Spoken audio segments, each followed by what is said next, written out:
नाही, आढळलंय ना असं. व्हिडिओ क्लिप आल्यात, CCTV आलेत, ऑडिओ क्लिप आल्यात, तुमच्यापर्यंत आल्या पण असतील त्या. आणि आमची मागणी एक आहे, याच्यात आमच्या न्यायाच्या भूमिकेमध्ये जर कोणी प्रेशराईज केलं यंत्रणेला तर त्याचा जिम्मेदार कोण? त्यामुळे आम्ही शासनाला मागणी केलेली आहे की याच्यात कुणी जर आड येत असेल, याच्यात कुणी प्रेशर करत असेल तर ते तुमचं कार्य आहे, ते तुम्ही ठरवा काय करायचं ते, असं आम्ही मागणी करतो ना. अनेक वेळेस जणांनी म्हणजे आपल्या माध्यमाला बोलताना बोलले की जे दोषी आहे त्यांना फाशीवर चढवा. नुसतं म्हणण्यानं काहीच होत नाही. इतर लोकप्रतिनिधी आहेत, त्यांनी अधिवेशन गाजवलं. संतोष अण्णा देशमुख यांची हत्या झाल्यापासून हे लोकप्रतिनिधी रस्त्यावर उतरलेले आहेत. मग फक्त फाशी झाली पाहिजे, म्हणण्यानं फाशी नाही होणार, त्याच्यासाठी विशेष प्रयत्न करावे लागतील सगळ्यांनी. आणि हे आरोपी आहेत, ह्यांना ठेसून काढलं पाहिजे. ठीक आहे. नाही, मी त्यावर काय बोलणार नाही. मी न्याय मागतोय. माझ्या भावाची ज्यांनी हत्या केली त्यांना फाशीची शिक्षा व्हावी यासाठी आम्ही न्याय मागतोय. ते न्यायाच्या भूमिकेमध्ये असणारे मुख्यमंत्री साहेब, उपमुख्यमंत्री साहेब, आमचा यांच्यावर विश्वास आहे आणि न्यायप्रविष्ट आहे हा विषय.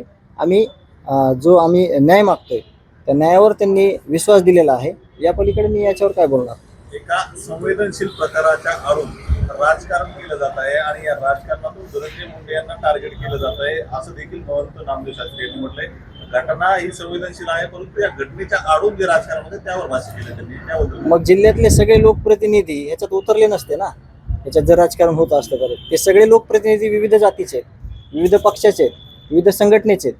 ते न्याय मागतात देशमुख कुटुंबियाला. आणि देशमुख कुटुंबीय पण म्हणजे वारंवार म्हणतंय याच्यात कुठंही आत्तापर्यंत राजकारण होत नाही. जे आरोपीचं समर्थन करण त्याला कोणीतरी बोलणारच आहे. त्याच्यामुळं जे देशमुख कुटुंबीय समर्थन म्हणजे ज्या न्यायाचं समर्थन जे करतायत, न्याय मागतायत, त्यावर आम्ही त्यांच्यावर आमचा विश्वास आहे. धनंजय मुंडे हे दोषी नाहीत असं देखील त्यांना जाणून बुजून टार्गेट केलं जाणार आहे. नाही, मग आमची मागणी काय माहिती आहे का? आरोपींना फाशी द्या, आरोपींना शिक्षा द्या.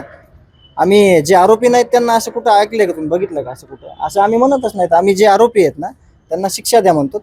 म्हणून म्हणजे जास्त दुसरं काही सुचायची गरजच नाही. काही लोक तिथे खंडणी मागायला आले होते, त्यांना देखील मारहाण झाली होती. हा, त्या संदर्भात मी बोललो मगाशी, आत्ता पण बोलतो तुम्हाला. जर त्यांना कुठं थापडथोपड झाली असली आणि त्याच्या बदल्यात जर त्यांनी खून केला तर त्या लोकांचं सगळं कॅरेक्टर कदाचित माहीत नसणार की ते कोण लोक होते, ते साधू संत होते का, ते म्हणजे मागून खाणारे लोक होते का, काय होते. त्यांनी खंडणीचे त्यांच्यावर आधी पण गुन्हे आहेत. त्यांच्यावर 6, 8, 10, 22 पर्यंत एकावर गंभीर गुन्हे आहेत. काही आरोपी त्याच्यातले फरार आहेत कागदपत्रावर, त्याच्यावर कुठलंही कारवाई झालेली नाही. आणि म्हणून त्यावर जर कारवाई झाली असती तर परत ते तिथं तरी आले नसते. किंवा समजा एखाद्याच्या गावात गेलेत आणि सरपंचानं तिथं का म्हणजे एखाद्या दलित बांधवाला मारल्यावर जर तिथं जाणं चुकीचं असलं तर मग त्या दलित बांधवाला पण मारून टाकलं असतं.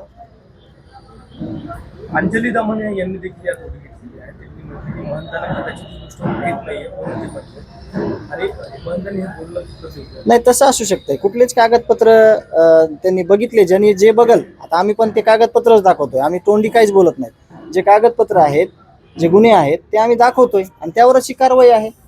आणि न्यायालय आहे, पोलीस प्रशासन आहे, SIT आहे, CID आहे. हे देशमुख कुटुंबियाच्या बोलण्याहून जर एवढं केलं असतं तर मग आम्हाला एवढं पळापळ करायची काय गरज पडली असती. कागदपत्र आहेत आमच्याकडं ठोस, ते शासनाकडे आहेत, प्रशासनाकडे आहेत, ते यंत्रणेकडे आहेत. त्यावर हे सगळं चाललेलं आहे. त्यांनाच काल अजितदादा बोलले आहेत की हा आरोपी 50 दिवस झाले, 51 दिवस झालं कसं काय शोधत नाही, सापडलं नाही. त्यामुळे त्यांनी त्यांना बोललेलं आहे.